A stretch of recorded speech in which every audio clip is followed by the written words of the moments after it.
खुदावंद का जिंदा और मुकद्दस पाक कलाम पढ़ेंगे। मत्ती की इंजील उसका 4 बाब और उसकी पहली आयत से।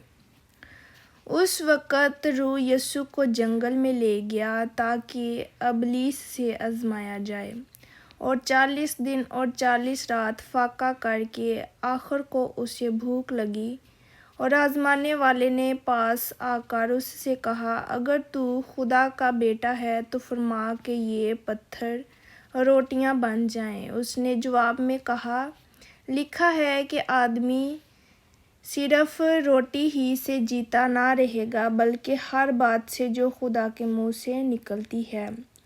तब इब्लीस उसे मुकद्दस शहर में ले गया और हैकल के किंगरे पर खड़ा करके उससे कहा कि अगर तू खुदा का बेटा है तो अपने ताई नीचे गिरा दे, क्योंकि लिखा है कि वो तेरी बाबत अपने फरिश्तों को हुक्म देगा और वो तुझे हाथों पर उठा लेंगे, ऐसा ना हो कि तेरे पाँव को पत्थर से ठेस लगे। यीशु ने उससे कहा, ये भी लिखा है कि तू खुदावंद अपने खुदा की आजमाइश ना कर।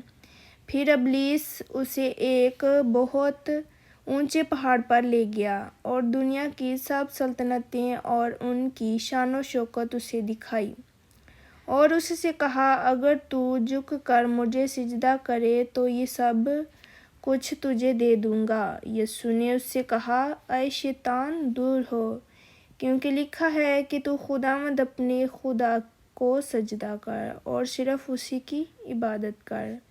तब इब्लीस उसके पास से चला गया, और देखो, फरिश्ते आकर उसकी खिदमत करने लगे। जब उसने सुना कि यूहन्ना पकड़वा दिया गया तो गलील को रवाना हुआ और नासरत को छोड़कर कुफरनहूम में जा बसा, जो झील के किनारे ज़बूलून और नप्ताली की सरहद पर है, ताकि जो यशायाह नबी की मार्फत कहा गया था वो पूरा हो कि ज़बूलून का इलाका और नप्ताली का इलाका दरिया की राह यरदन के पार गैर कौमों की गलील, यानी जो लोग अंधेरे में बैठे थे उन्होंने बड़ी रोशनी देखी, और जो मौत के मुल्क और साये में बैठे थे उन पर रोशनी चमकी। उस वक़्त से यीशु ने मुनादी करना और ये कहना शुरू किया कि तौबा करो, क्योंकि आसमान की बादशाही नज़दीक आ गई है।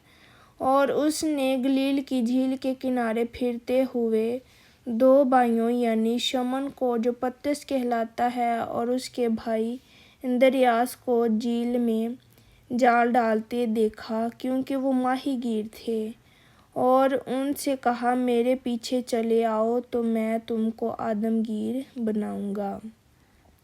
वो फौरन जाल छोड़कर उसके पीछे हो लिए, और वहाँ से आगे बढ़कर उसने और 2 भाइयों यानी जब्दी के बेटे याकूब और उसके भाई यूहन्ना को देखा कि अपने बाप जब्दी के साथ कश्ती पर अपने जालों की मरम्मत कर रहे हैं, और उनको बुलाया। वो फौरन कश्ती और अपने बाप को छोड़कर उसके पीछे हो लिए।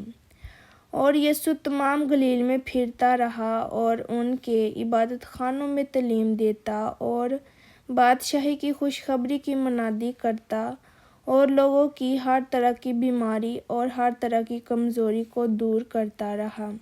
और उसकी शोहरत तमाम सूरिया में फैल गई, और लोग सब बीमारों को, जो तरह तरह की बीमारियों और तकलीफ़ों में गिरफ्तार थे, और उनको जिनमें बदरूहें थी, और मिर्गी वालों और मफलूजों को उसके पास लाए, और उसने उनको अच्छा किया। और गलील और दिकपलस और यरूशलेम और यहूदिया और यरदन के पार से बड़ी भीड़ उसके पीछे हो ली। आमीन।